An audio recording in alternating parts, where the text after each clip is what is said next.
Hello all my dear students. I welcome all of you to the first class of CU semester 5. अब जहाँ बात आ जाता है CU का, कैलकाटा यूनिवर्सिटी का, तो विदाउट एनी डिले अपने को जल्दी शुरू कर देना चाहिए। Final year, this is the most sensitive year. ठीक एक साल बाद आप में से काफ़ी लोग जॉब के लिए अप्लाई करेंगे, काफ़ी लोग फर्दर कोर्सेज़ के लिए अप्लाई करेंगे। एंड जहाँ तक बात रहता है जॉब वगैरह का, तो नॉर्मली अपने लोग कंपनीज़ में ही जॉब के लिए अप्लाई करते हैं। एंड इस बार अपना जितना पढ़ाई रहेगा ना, मतलब चाहे अकाउंट्स का बात कर लो, चाहे टैक्स का बात कर लो, जीएसटी का बात कर लो, सारा चीज़ कंपनी में काम आने वाला चीज़ है। तो ये एंड अगला सेम बहुत ज़्यादा रिलेटेड रहेगा आपका प्रैक्टिकल लाइफ के साथ। बस अप्रोच आपको रखना है कि भाई हम सारा चीज़ समझ के करेंगे, ताकि इंटरव्यू में जब बैठें, काम करने जब बैठोगे रियल लाइफ में, इसको कनेक्ट कर पाओ। मतलब नॉर्मली मियरली जैसे हमेशा अपना आदत रहता है ना, मगअप कर लिए, एग्ज़ाम में बैठे बस मार्क्स आ गया, वो अप्रोच इस बार ना ही रखो तो बेटर है। स्पेशली अगर आगे जॉब का सोच रहे हो, आगे अगर जाके घर का बिजनेस में बैठना है, तो वो अप्रोच में कोई दिक्कत नहीं है कि लास्ट मोमेंट पे 1 महीना पढ़ाई किए, मगअप किए, वॉमिट किए, मार्क्स आ गया और फिर सब भूल गए, चलेगा। बाकी before I start with the first class of corporate accounting, account शुरू करने से पहले 1-2 बातें करना चाहता हूँ। लाइक जैसा कि हर सेमेस्टर में मैं करता हूँ, आपका ये फर्स्ट 2 क्लास जो रिकॉर्ड कर रहा हूँ, आज हो गया 27 जुलाई, अभी 2 क्लास आपका प्री रिकॉर्डेड ही रहेगा, जिसका यूट्यूब लिंक हम आप लोग को प्रोवाइड करेंगे। This 2 are open to all, anybody can access. And इसके बाद जैसे कि मैंने बोला, इस बार मेरा बहुत मन हुआ कि एक लाइव प्लेटफॉर्म में अपने लोग इंस्टेंटली क्वेरी भी डिस्कस कर पाएँ, मैं भी आप लोग को देख पाऊँ। नियरली कैमरा के सामने पढ़ा के रिकॉर्ड करके मुझे भी मज़ा नहीं आता। तो I have decided and taken the call कि अपने जियो मीट बोल के ऐप है, प्ले स्टोर पे आपको मिलेगा, जियो मीट आप लोग इंस्टॉल कर लें। एंड आई थिंक उससे अपना काम चल जाएगा, स्मूथली अपने क्लास कर पाएंगे। तो ये 2 क्लास तो आप लोग यूट्यूब में देख लो, फर्स्ट 2 क्लासेस। एंड उसके बाद बी प्रिपेयर्ड एंड रेडी करके रखना, वो सब इंस्टॉल वगैरह करके रखना, ताकि 3rd क्लास ऑनवर्ड्स अपने लाइव बातचीत कर पाएँ क्लासेस में। एंड उसके लिए थोड़ा सा नेट भी आप लोग देख लेना, नेट बढ़िया होना चाहिए आप लोग का। नेट अगर सही नहीं रहेगा तो वीडियो बार बार पॉज होगा, वो सब चीज़ पे थोड़ा ध्यान दे लेना। एंड कुछ अगर ऑल्टरनेटिव आइडियाज़ आपके मन में रहे कि नहीं सर उसमें नहीं, आप ये दूसरे कोई ऐप में करो ज़्यादा बेटर है, तो मेरे को आइडिया भी ज़रूर दे देना, अगर कुछ और आपके माइंड में हो वैसा। एंड चलिए फिर स्टार्ट करते हैं। एंड 1-2 पॉइंट और अगर बात करें तो ये बोल देता हूँ कि जैसे मेरे ये क्लासेस में कभी अगर आपको डाउट क्वेरीज आ रहा है, तो जैसे नॉर्मल सेंटर पे जब हम लेते हैं क्लासेस, तो आप लोग क्या क्लास के बाद भी पूछ लेते हो। कोई को अगर ड्यूरिंग द क्लास कुछ भी दिक्कत हो, क्लास के दौरान अगर लाइव क्लास में नहीं पूछना चाहते हो, आफ्टर क्लास मेरे को इवनिंग में आप लोग कॉल कर सकते हो, 7 to 10 PM, शाम 7 से रात 10 बजे के बीच में। पर क्वेरीज क्लियर ज़रूर करना। मैं बार बार बोल रहा हूँ, ये सेमेस्टर बहुत ज़्यादा सेंसिटिव रहने वाला है। इस बार सारा चीज़ अकाउंट्स में जितना टॉपिक है, मतलब आप लोग सेम 1 में भी अकाउंट्स पढ़े थे, सेम 1 में, सेम 3 में, वो सारा ज़्यादा क्या था, इंडिविजुअल और पार्टनरशिप फर्म वगैरह से रिलेटेड था। इस बार सारा चैप्टर कंपनी से रिलेटेड है। एंड इंटरव्यूज़ में जब जाओगे तो जाहिर सा बात है, कंपनी में ही तो इंटरव्यू के लिए अप्लाई करोगे, तो सारा चीज़ बहुत ज़्यादा काम आने वाला है। इवन टैक्सेशन में जीएसटी वगैरह पढ़ेंगे इस बार, तो जीएसटी ऐसे भी हॉट टॉपिक रह रहा है मार्केट में। तो जितना क्लैरिटी आप रखोगे ना, जितना समझने का कोशिश करोगे, उतना अच्छा रहेगा। डाउट क्वेरीज है, मेरे को कॉल मैसेज करो, कोई प्रॉब्लम नहीं है। एंड बाकी काफ़ी लोग मेरे से ये भी क्वेरी कर रहे थे, तो ये भी एक बार क्लियर कर ही दे स्टार्टिंग में कि सर हम लोग का सेम 4 मर्ज होगा क्या सेम 5 में। पहले भी बोला हूँ, आज वापस बोल रहा हूँ कि सेम 4 सेम 5 में या 6 में मर्ज होने का सीयू ने अभी तक प्रॉपर कोई नोटिस नहीं दिया है। पर हाँ, जहाँ तक बात है लिंकेज का, तो सेम 4 का टैक्सेशन तो पूरी सेम 5 के साथ रिलेटेड है, तो सेम 4 का टैक्सेशन तो मर्ज होना ही है। एंड वो अपने को पढ़ना भी पड़ेगा सेम 4 का टैक्स पूरा। और मेरे मन में आता है कि हाँ कॉस्टिंग भी मर्ज कर सकता है, कि वो 2 ही मेन प्रैक्टिकल पेपर हैं तो कॉस्टिंग मर्ज करेगा तो ऐसे भी अपना लगभग सारा चैप्टर हो गया, 1 चैप्टर या 2 चैप्टर बचा हुआ है तो वो अपने ड्यूरिंग जैसे ही सीयू का नोटिस आ जाएगा अपने वो भी कवर कर लेंगे रिमेनिंग 2 चैप्टर्स। एंड बाकी जो थ्योरी पेपर आप लोग का है एथिक्स और इकोनॉमिक्स, उस पर मुझे पर्सनली लगता है कि मर्ज नहीं करना चाहिए, पर वर्स्ट केस में ये कर सकता है, देयर इज़ ए प्रोबेबिलिटी कि सेम 6 में 2 पेपर ऐड कर दे, सेम 5 में 2 ऐड कर दे। पर let's wait for the news and prediction ना ही करें तो बेटर है, बाकी पढ़ाई अपने को करना है। एंड ये नहीं सोचे, काफ़ी लोग के मन में इवन ये भी चल रहा है कि सर सेम 4 का जैसे हम लोग का कैंसिल हो गया, क्या पता सर कोरोना इतना बढ़ जाए कि सेम 5 का भी कैंसिल हो जाए एग्ज़ाम। तो देखिए होने को तो वैसे कुछ भी हो सकता है, पर जैसा वैक्सीन के ऊपर प्रोग्रेस चल रहा है, रशिया वगैरह में वैक्सीन रेडी हो गया, ह्यूमन ट्रायल भी क्लियर आउट किया है, एंड और भी काफ़ी जगह पे यूएसए में ऑक्सफोर्ड यूनिवर्सिटी में भी काफ़ी न्यूज़ आ रहा है वैक्सीन का। तो जहाँ तक मुझे लगता है कि सितंबर एंड तक वैक्सीन आ जाना चाहिए, पर हाँ अपने लोग के पास आते आते 135 करोड़ पॉपुलेशन, तो 2-3 महीना तो टाइम लगेगा। दिसंबर एंड तक जैसे भाई स्टार्टिंग में कोई भी बीमारी आया था तो वैक्सीन पहले से थोड़ी बना रहता है, वो तो बाद में रिसर्च करके ही निकलता है। तो मेरा अगर मानो तो दिसंबर एंड तक अपने सबको टीका वगैरह बोलते हैं ना वो लगेगा, एंड अपने जैन के लिए प्रिपेयर्ड हो सकते हैं मेंटली कि हाँ जैन में एग्ज़ाम देंगे, सितंबर में वैक्सीन आए तो भी दिसंबर एंड तो लग ही जाएगा। और ये अगर कोई के मन में ज़्यादा फीलिंग आ रहा है कि सर क्या पता कि अगर आए ही नहीं वैक्सीन, तो भाई पढ़ाई मत करो, फिर आराम करो, खाओ पियो, रेस्ट करो। पर मोस्ट प्रोबेबली अपने लोग को प्रिपेयर्ड रहना चाहिए दिसंबर के एग्ज़ाम के लिए, दिसंबर और जनवरी के लिए, क्योंकि इतना लोग जब सारा लगा हुआ है, लॉकडाउन तो कोई सोल्यूशन नहीं है। जैसे हर जगह पे इवन आप लोग जहाँ कोई होम टाउन में भी अगर बैठे हो, छोटे छोटे गाँव में इतना कोरोना आ गया है, तो lockdown is not the proper solution. Solution एक ही है, वैक्सीन। एंड यहाँ अपने लोग आईपीएल का बात करते हैं, अदर काफ़ी हर चीज़ का प्रोग्रेस का बात करते हैं, तो वहाँ पर वैक्सीन तो देखो होना ही है, आज नहीं तो कल। बस कितना जल्दी आए वो अब अपने ऊपर है कि कितना जल्दी आए तो अपने को भी अच्छा लगे। फिर चलो बाकी स्टार्ट करते हैं, वो बहुत हो गया इधर उधर का बात। Let's start with semester 6, semester 5। End semester 5 में मैंने आप लोग को बोला था कि देयर आर वैसे 5 पेपर्स, 3 प्रैक्टिकल क्या क्या है, कॉर्पोरेट अकाउंटिंग जिसका आज फर्स्ट क्लास रह रहा है, इसके अलावा क्या है टैक्सेशन 2, और इसके अलावा जो हम करवाएंगे आप लोग को डेट इज़ मैथमेटिक्स। एंड वैसे तो देखो रियल लाइफ में अकाउंट्स और टैक्स ज़्यादा काम आने वाला है। आप जब जॉब वगैरह करने जाओगे, मैथ्स तो जो चैप्टर्स अपने करेंगे इस बार वो रियल लाइफ में तो वैसे काम नहीं आने वाला है, पर those are really good chapters. मतलब 11-12 में अगर कैलकुलस वाला पार्ट याद हो, डेरिवेटिव्स, इंटीग्रेशन, फंक्शन, लिमिट्स, वो सारा अच्छा चैप्टर इस बार आया है। मतलब खाली जो स्टैटिस्टिक्स होता था पहले 1 में 3 में, वो सब कुछ नहीं है, इस बार प्योर मैथ्स है। तो वो भी अपने एकदम ज़ीरो लेवल से करेंगे। मैथ्स में डर भी है तो 0% पूरा हटा देना डर आपका, एकदम अच्छे से करेंगे फ्रॉम ग्राउंड लेवल। एंड इसके अलावा जो मैं आप लोग को करवाऊंगा डेट इज़ ऑडिटिंग। इको का तो मैंने बोला ना, इको आप लोग के सिलेबस में ज़रूर है। मेरा जो मेन पेपर है 4 ही पेपर है जो मैं करवाऊंगा, बाकी इको का भी नोट्स पीडीएफ आप लोग बोलोगे तो हम प्रोवाइड कर देंगे, पर क्लासेस ये 4 का ही चलेगा, जैसे मैंने आप लोग को बताया मैसेजेस में एनरोलमेंट के टाइम पे। एंड चलिए अब स्टार्ट करते हैं विदाउट एनी डिले।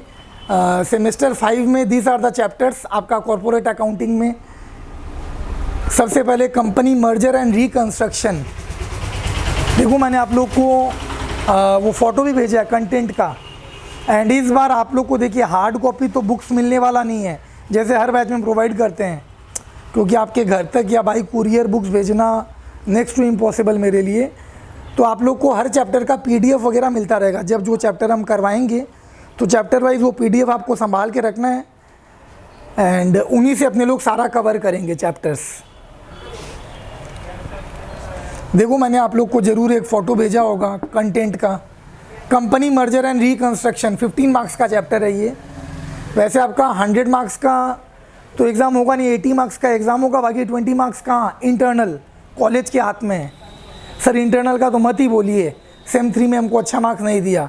अब देखो वो तो आपका कॉलेज में है लोचा, हर कॉलेज तो वैसे नहीं करता है, पता नहीं क्यों। भवानीपुर तो बहुत ज़्यादा इंटरनल्स में मार्क्स काटने में एक्सपर्ट है, बहुत ख़राब लगता है। 7 नंबर, 8 नंबर, 5 नंबर, ये सब मार्क्स नहीं है ना देने लायक। पर क्या कर सकते हो, 80 मार्क्स अपने हाथ में, 80 में अपने को बेस्ट करना है। इंटरनल से तो भरोसा उठता जा रहा है।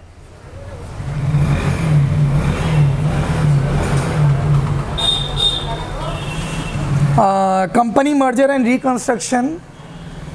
कंपनी मर्जर मतलब समझ रहे हो, दो कंपनी मर्ज होना, जैसे रिलायंस और टाटा, दोनों कंपनी आपस में कंपटीशन हटा के मर्ज हो गया। एंड रिकंस्ट्रक्शन भी हम बताएंगे क्या होता है, आज यही चैप्टर शुरू करेंगे। रिकंस्ट्रक्शन होता है दो तरह का, एक होता है इंटरनल, एक होता है एक्सटर्नल। जब बाहर वाला का कोई से मदद मांगते हैं कि भाई मेरा कंपनी को बचाओ, that is called external reconstruction. Reconstruction मतलब हो गया पूरा एक बड़ा रेडिकल चेंज कि कंपनी का पूरा मैनेजमेंट को हटा दिए, सब बेकार आदमी लोग को हटा दिए, नए आदमी लोग को घुसाएं।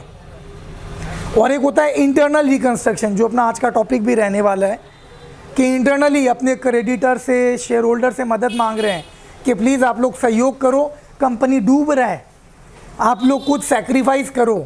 जो लोग भी रुपया पाता है ना कंपनी से, कोई मान लो 2 लाख रुपया पा रहा है, उसको रिक्वेस्ट करते हैं प्लीज़ आप कुछ वेव कर दो ताकि हम लोग वापस रिवाइव कर पाएँ। Valuation of goodwill and shares. अरे जैसे पार्टनरशिप फर्म में गुडविल का वैल्यूएशन होता है ना, वैसे ही कंपनी में भी गुडविल का वैल्यूएशन होता है।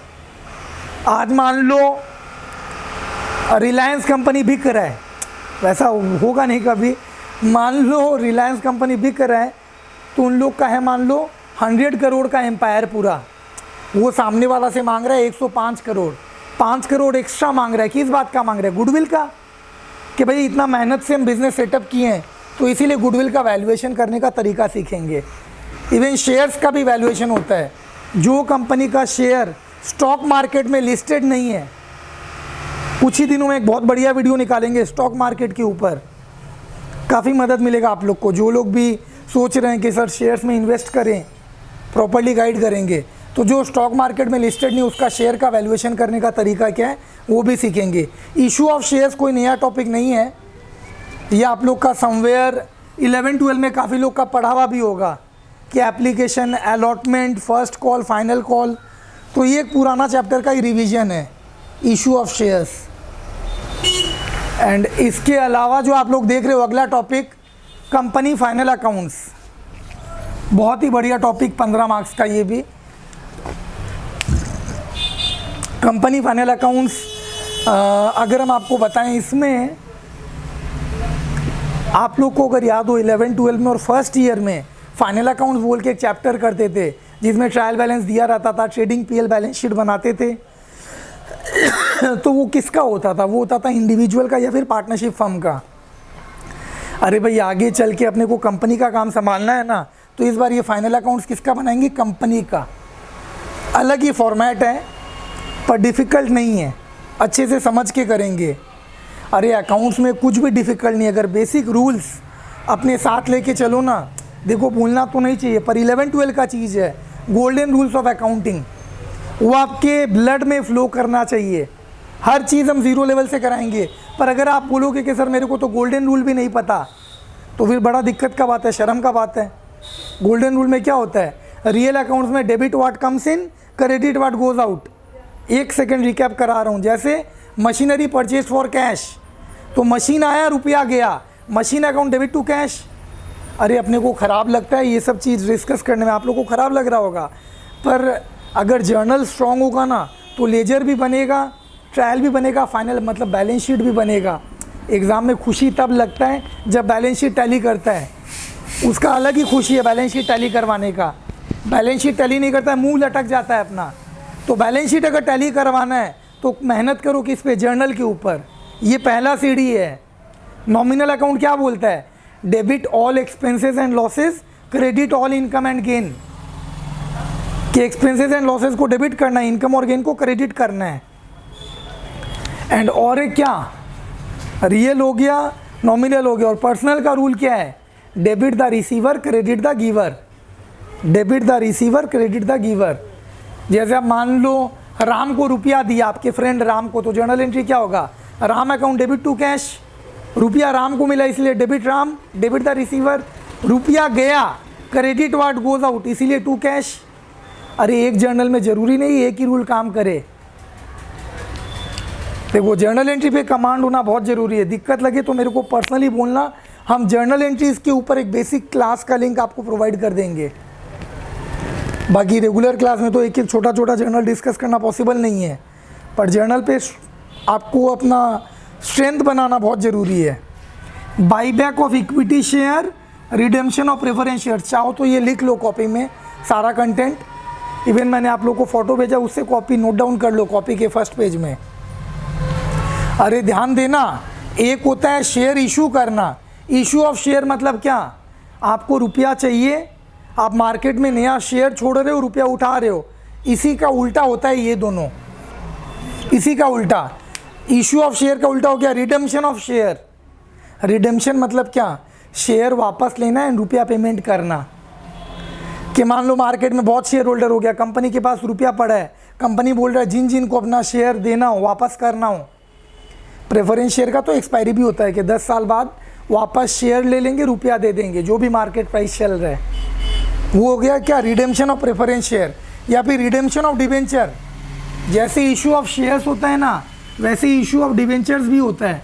सर डिवेंचर और शेयर में क्या डिफरेंस, अरे आपके पास शेयर है तो आप कंपनी के मालिक हो, पर आपके पास डिवेंचर है तो आप मालिक नहीं हो, लोन के टाइप का हो गया डिवेंचर्स। कंपनी डिवेंचर भी इशू करता है, इस पर क्या मिलता है, इस पे मिलता है इंटरेस्ट, इस पे मिलता है डिविडेंड। ये सब बेसिक चीज़ पता रहना चाहिए। कोई कंपनी का शेयर्स आपके पास है, yes you are the owner. Reliance का आप शेयर खरीद लो 10 शेयर, आप यस रिलायंस के मालिक आप भी हो, भले आपको ऑफिस में घुसने भी ना दे, डिविडेंड आपको मिलेगा। डिवेंचर्स अगर आपके पास है डिवेंचर्स, तो आपको क्या मिलेगा, साल में ब्याज मिलेगा, ब्याज इंटरेस्ट, लोन के टाइप का होता है। वैसे ही हो गया रिडेम्पशन ऑफ डिवेंचर्स, कि लोन का रीपेमेंट कर रहे हैं। और समझना, जब प्रेफरेंस शेयर और डिवेंचर्स का बात करते हैं ना, we use the word redemption.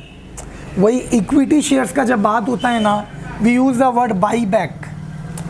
चीज़ एक ही है दोनों, रिडेम्पशन में जो होता है वही बाई बैक में होता है।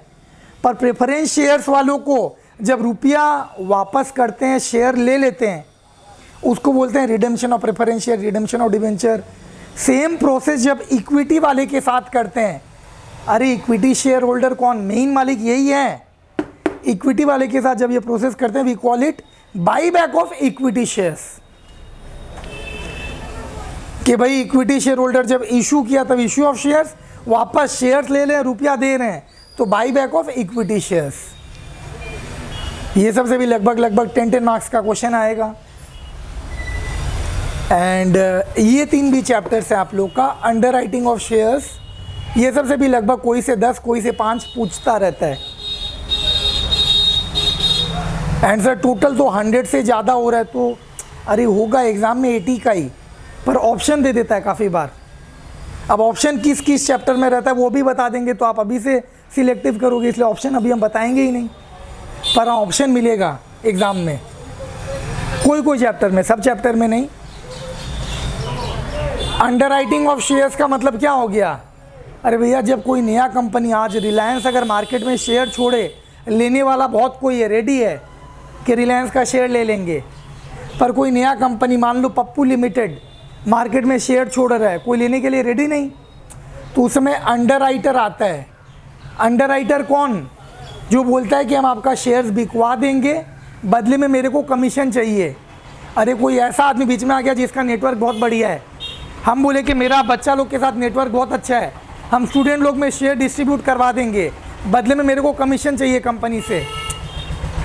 तो अंडर राइटिंग ऑफ शेयर्स मतलब वही, ये जो प्रोसेस है ना, कौन सा प्रोसेस, कि भाई शेयर्स अगर आप डायरेक्ट मार्केट में नहीं बेच सकते हो खुद का, आपका अगर गुडविल नहीं है, तो अंडर राइटर को बीच में लेके मार्केट में शेयर्स बिकवा देने का प्रोसेस को ही बोलते हैं underwriting of shares.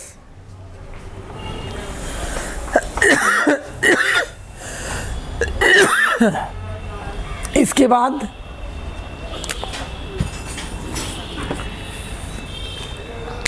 ESOP, employ stock option plan. ये वाले चैप्टर में क्या है, इसमें जो लोग कंपनी का एम्प्लॉय होता है ना, मान लो आप रिलायंस में जॉब करते हो, रिलायंस में आपका अगर जॉब है तो कंपनी आपको क्या बोलते हैं कि हम तुमको सस्ता शेयर देंगे, सस्ता। जस्ट ए सेकंड, ध्यान देना क्या बोल रहा हूँ। अगर आप रिलायंस में जॉब कर रहे हो, अगर आपका कंपनी आपको थोड़ा चीप रेंज में शेयर्स देता है, सर सस्ता क्यों देता है? अरे आप कंपनी में जॉब कर रहे हो ना, तो कंपनी आपके साथ एक अटैचमेंट दिखा रहा है ताकि आप जॉब छोड़ के कभी जाओ नहीं, कि तुम मेरे कंपनी में काम कर रहे हो, चलो हम तुमको मार्केट में रिलायंस का शेयर का दाम चल रहा है 2000 रुपया, हम तुमको वही रिलायंस का शेयर 1800 में दे रहे हैं, तुम मेरे एम्प्लॉय हो, तुमको कुछ तो डिस्काउंट प्राइस में दें। तो एम्प्लॉय स्टॉक, स्टॉक मतलब होता है शेयर, ऑप्शन प्लान, तो एम्प्लॉय लोग को शेयर सस्ता देने का एक प्लान। ये चैप्टर से भी लगभग 10 मार्क्स का क्वेश्चन। हर कोई अपना आदमी को चाहता ही है कि हम सस्ता दें। आप कोई दुकान में मान लो जॉब कर रहे हो, तो दुकान से जो मार्केट में लोगों को जिस रेट पे देता है, आपको तो उस रेट पे सामान नहीं मिलेगा ना, आपको लगभग कॉस्ट में या सस्ता सामान मिलेगा। राइट एंड बोनस इशू क्या होता है, वेरी इंपॉर्टेंट, सारा चीज़ कंपनी से रिलेटेड है, हर चैप्टर। राइट और बोनस इशू क्या होता है? बोनस इशू होता है फ्री में शेयर देना, राइट इशू होता है सस्ता शेयर देना। कंपनी काफ़ी बार करता है, अपना शेयर होल्डर लोग को बोलता है कि हम तुमको शेयर फ्री में देगा, तुम मेरा शेयर होल्डर है ना। एग्जिस्टिंग शेयर होल्डर को देता है, नया को नहीं देता है कभी। अरे नहीं होता है, कभी आप सब्जी खरीदने गए, सब्जी खरीदने जाते हो तो लास्ट में नहीं होता है कि भैया थोड़ा मिर्ची और नींबू, बोलते लो रख लो फ्री में, नहीं चाहिए इसका रुपया। एक रिलेशन बनाता है ना, वैसे ही एग्जिस्टिंग शेयर होल्डर के साथ कंपनी भी रिलेशन बनाता है, बोलता है जो जो लोग के पास मेरा रिलायंस का शेयर है, 5 शेयर के बदले में 1 शेयर फ्री में देंगे। फ्री में देंगे तो बोनस इशू बोलते हैं उसको, और सस्ता देंगे कि मान लो मार्केट में रेट चल रहा है 2000 रुपया, हम 1500 में आप लोग को शेयर देंगे, तो उसको बोलते हैं राइट इशू, सस्ता देना। इसमें भी जर्नल एंट्रीज पढ़ेंगे। ये सारा हो गया आपका पूरा सिलेबस कॉर्पोरेट अकाउंटिंग का। एंड चलो शुरू करते हैं with the first chapter.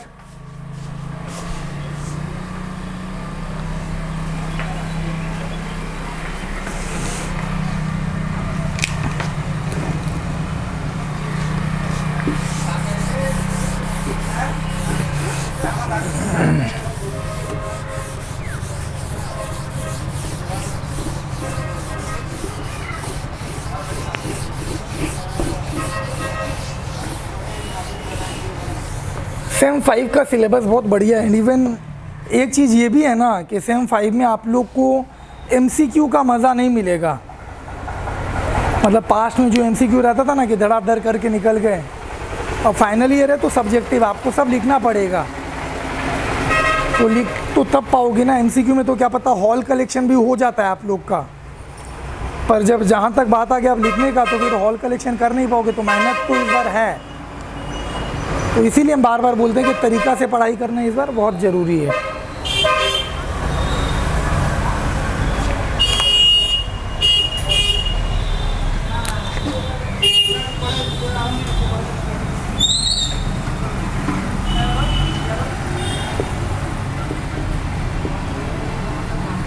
Internal reconstruction, copy में हेडिंग बनाओ। 15 मार्क्स का चैप्टर है ये, बहुत बढ़िया चैप्टर है।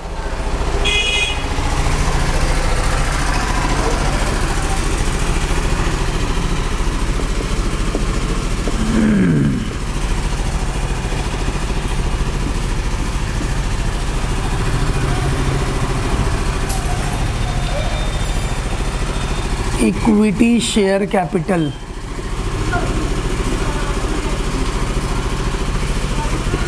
फिक्स्ड एसेट्स हैं 5 लाख,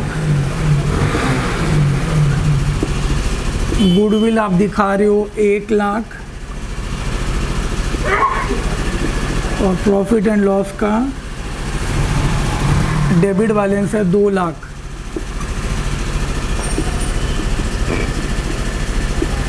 एग्जाम्पल चाहो तो कॉपी कर लेना।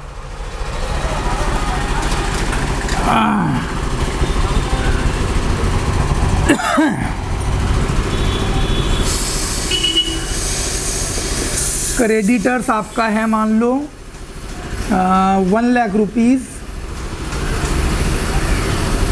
डिवेंचर्स आपका है मान लो 3 lakh rupees. And equity share capital 4। ये मान लीजिए आपका है कितना हो जाएगा, 3 1 4 लाख। तो यहाँ चाहिए कितना, 6 लाख। और 6 लाख चाहिए तो 100 रुपया करके कितना, 6000 शेयर्स। दोनों तरफ चेक कर लेना 10 लाख आ रहा है क्या। ये एक एग्जाम्पल समझ लोगे ना तो मान लो चैप्टर समझ में आ गया। बहुत बढ़िया चैप्टर है, एकदम समझने का चीज़ है। कंपनी का बैलेंस शीट है मान लो, हालांकि कंपनी का बैलेंस शीट टी फॉर्मेट में नहीं होता है, वर्टिकल में होता है। समझने के लिए एक बार ऐसे ही मैंने बना दिया ताकि आप लोग ग्रैब कर पाओ इसका कंसेप्ट देना चाह रहा हूँ। इक्विटी शेयर कैपिटल 6000 क्वांटिटी है 100 रुपया वाला, तो कितना, 6 लाख। एंड डिवेंचर्स 3 लाख रुपया का है। एंड क्रेडिटर है आपका 1 लाख रुपया का। इधर में देखना फिक्स्ड एसेट्स मतलब मशीनरी, लैंड, बिल्डिंग सारा चीज़ हो गया 5 लाख।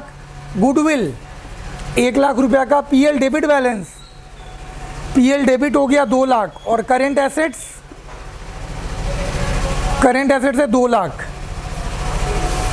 तो 5 5 10 लाख। ध्यान देना ये बैलेंस शीट में ख़राब क्या लग रहा है। अगर नॉर्मल थोड़ा बहुत आपको समझ में आता है कि ये कंपनी प्रॉफिट में चल रहा है कि लॉस में चल रहा है, तो ये देख के आपको समझ में आना चाहिए कि भाई कंपनी घाटे में चल रहा है।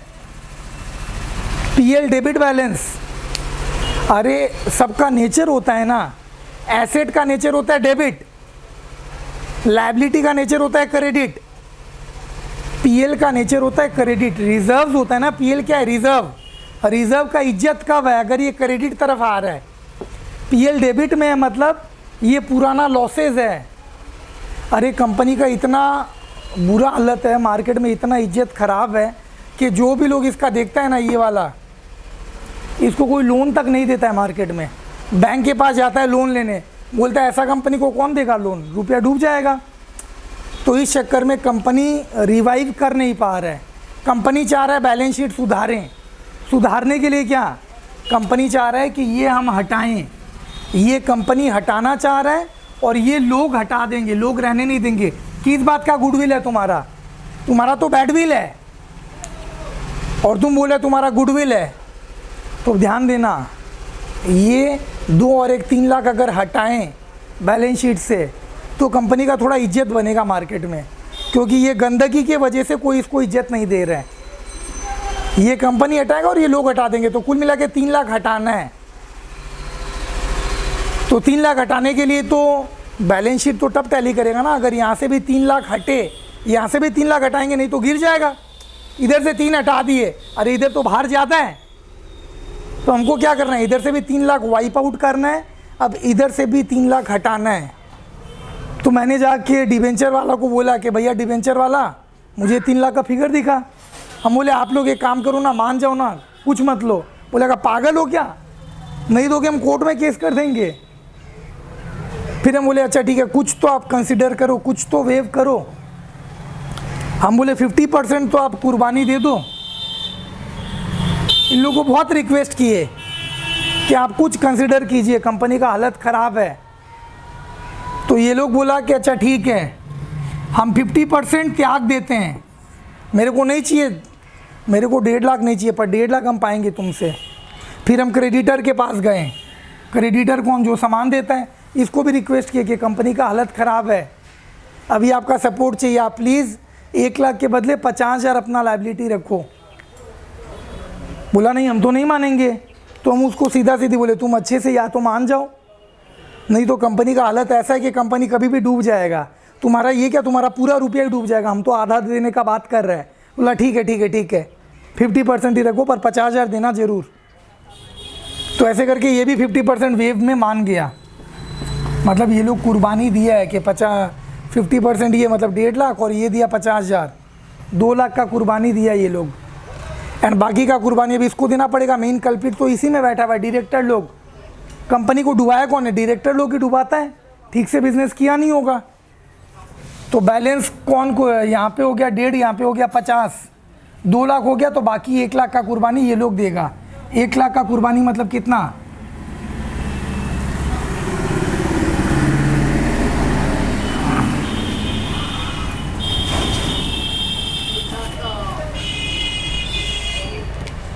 अब देख लो 1 लाख डिवाइड बाई 6,000 करके।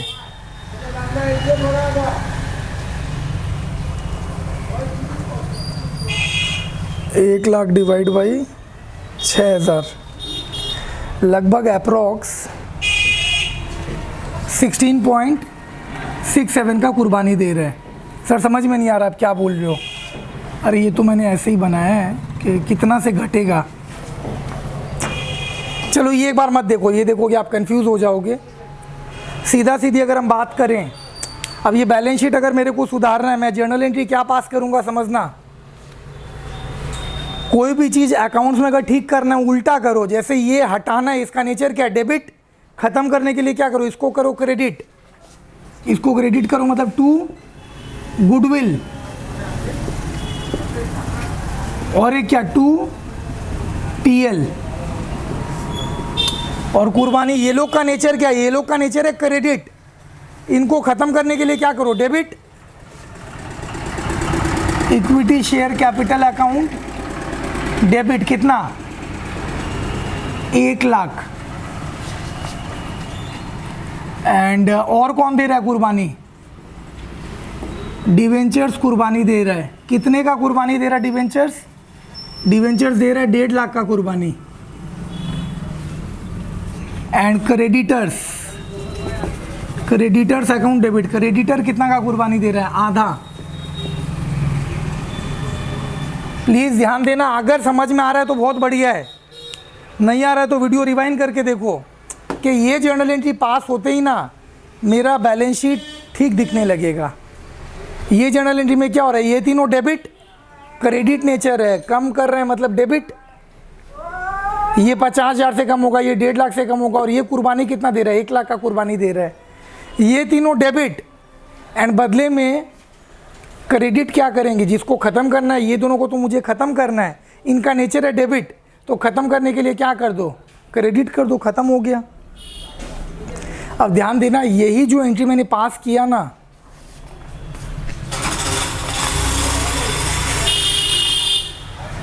यही एंट्री हम 3 स्टेप पे करेंगे इस चैप्टर में। This is the net entry, not for exam. Exam में ये एंट्री पास नहीं करना है, समझाने के लिए मैंने बताया। एग्ज़ाम में फर्स्ट एंट्री क्या पास करोगे? सबसे पहले कुर्बानी कलेक्ट होता है,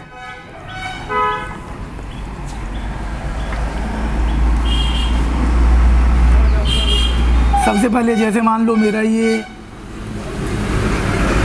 debentures account debit, creditors account debit. Debenture कितना से गया? 1.5 लाख से गया। क्रेडिटर कितना से गया? 50,000 से गया। इन लोग का कुर्बानी को डालेंगे हम, एक नया अकाउंट खोल रहे हैं, कैपिटल रिडक्शन डालेंगे, इक्विटी का भी डालेंगे। सर ये कैपिटल रिडक्शन क्या है? अरे ये एक टेम्पररी, एक रिजर्व। ये मान लो एक बाल्टी में पानी भर रहे हैं, बाल्टी में पानी भर रहे हैं, फिर वो पानी से क्या करेंगे? बैलेंस शीट क्लीन करेंगे, ये सारा को वाइप आउट करेंगे। तो debentures account debit, creditor account debit to capital reduction. And ये जो है ना इक्विटी जो कुर्बानी देता है ना, अरे ध्यान देना, मैं भी करके दिखाऊंगा। यहाँ पे जो एंट्रीज पास कर रहा हूँ, नेट अगर देखोगे नेट एंट्री यही आएगा। ध्यान दो, यहाँ पे इक्विटी वाले का एंट्री ऐसे होता है, equity share capital account debit to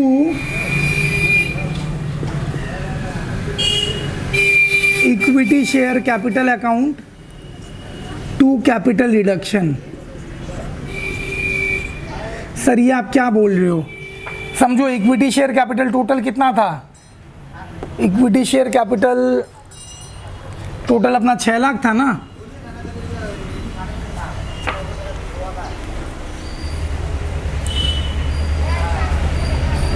sir ये समझ में नहीं आ रहा, हम समझाएंगे। समझाया क्या? मैंने तो खाली लिखा है अभी। To equity share capital to capital reduction में जाएगा कितना? कुर्बानी ये दे रहे हैं 1 लाख का, और कैपिटल रिडक्शन में नया शेयर जाएगा 5 लाख का। ध्यान देना क्या बोल रहा हूँ। आप लोग को याद है क्या नोटबंदी के समय क्या हुआ था? नोटबंदी के समय हम बैंक में जाके सरकार को पुराना नोट जमा दिए और नया नया नोट खरीदे। जैसे 1000 रुपया का नोट आज बैंड हो गया है, तो 1000 रुपया का अगर आपके पास नोट था, आप 1000 का सारा नोट जमा किए, पुराना नया नोट फिर ले लिए ना, 500 का 2000 का। अरे शेयर्स में भी ऐसे ही होता है, पुराना शेयर सर्टिफिकेट जमा करना पड़ता है। आपको अगर पहले पढ़ा हुआ याद आ रहा है, शेयर्स का सर्टिफिकेट होता है, डिनोमिनेशन लिखा हुआ रहता है। ऐसा तो नहीं कर सकते थे ना कि पुराना 1000 का नोट लेके उसी 1000 का नोट में 1000 को काट के वहाँ लिख देते 2000। सरकार वैसे तो नहीं किया, पुराना सारा नोट ले लिया और नया नोट छाप के दिया। वैसे इक्विटी में भी वैसे ही होता है कि पुराना ये सारा नोट ले लिया 6 लाख रुपया का, एंड नया नोट कितना दिया? नया नोट इस बार देंगे 5 लाख का, क्योंकि 1 लाख का कुर्बानी है। जो कुर्बानी होता है वो किस में जाता है? वो जाता है कैपिटल रिडक्शन में। एंड फाइनली थर्ड स्टेप पे क्या होता है देखना, ये जो कुर्बानी जमा हुआ ना कैपिटल रिडक्शन में, third entry is capital reduction account debit. Capital reduction account debit to capital reduction को डेबिट करेंगे और क्रेडिट क्या करेंगे? To goodwill and to profit and loss account. कितना कितना आ जाएगा? Capital reduction debit 2 lakh,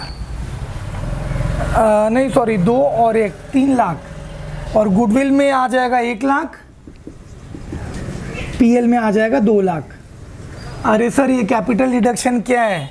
capital reduction एक टेम्पररी रिजर्व है, टेम्पररी बाल्टी, जिसमें पहले हम सारा कुर्बानी जमा करते हैं और बाद में उसको डेबिट करके सारा बैलेंस शीट क्लीन करते हैं। सर मतलब देखो, मतलब यहाँ पे जो मैंने किया नेट में यही हो रहा है। यहाँ पे अगर ध्यान दो ना, कैपिटल रिडक्शन अगर एक बार ध्यान से देखो, एक बार मैंने क्या किया, capital reduction credit 2 lakh, credit 2 lakh, फिर क्रेडिट 1 लाख, 2 और 1 3 लाख, और डेबिट किया देखो 3 लाख। नेट अगर देखो ये कट गया, एग्ज़ाम में काटना नहीं है, नहीं तो मार्क्स कटेगा। एग्ज़ाम में ये नॉट अलाउड। ये तो मैंने समझाने के लिए एक बार बताया। एग्ज़ाम में ऐसे स्टेप बाय स्टेप करना है। अगर ध्यान से समझो, नेट एंट्री क्या हो रहा है, इन तीनों का नेट एंट्री, इन तीनों का नेट यही है कि कैपिटल रिडक्शन डेबिट भी हुआ 3 लाख, क्रेडिट भी हुआ 3 लाख, 1 और 2। तो ये अगर कट जाए तो नेट में तो यही बच रहा है कि 2 गुडविल 2 पीएल, और डिवेंचर और क्रेडिटर डेबिट, और इक्विटी मैंने डेबिट किया 6, क्रेडिट किया 5, तो नेट में डेबिट किया 1। तो सर नेट में 1 डेबिट नहीं कर सकते? नहीं कर सकते। अरे ये सब में आप लोग नेट एंट्री करो ना, डिवेंचर, क्रेडिटर, इक्विटी में मैंने क्या समझाया आपको कि नोटबंदी का समय याद करो, पुराना नोट आप जमा देते थे और नया नोट आपको मिलता था। यहाँ पे पुराना नोट जमा हो गया 100 रुपीज़ वाला। समझो, अगर समझना है तो, रियल में अगर समझना है तो ध्यान देना। यहाँ पे पुराना नोट कितना का है? 6000 पीस है 100 वाला, ये सारा जमा हो गया। और यहाँ पे मेरा फिगर ऐसा आ रहा है कि पॉइंट में आ रहा है, नया नोट 6000 इंटू क्या जो भी आ रहा है, पहले इंटू करके देख लो, 16 पॉइंट समथिंग या जो भी आपका आ रहा हो। यहाँ पे नहीं, 16 का तो कुर्बानी है।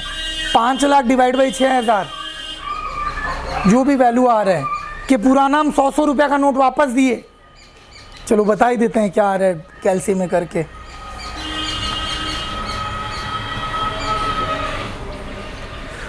$5 लाख डिवाइड बाई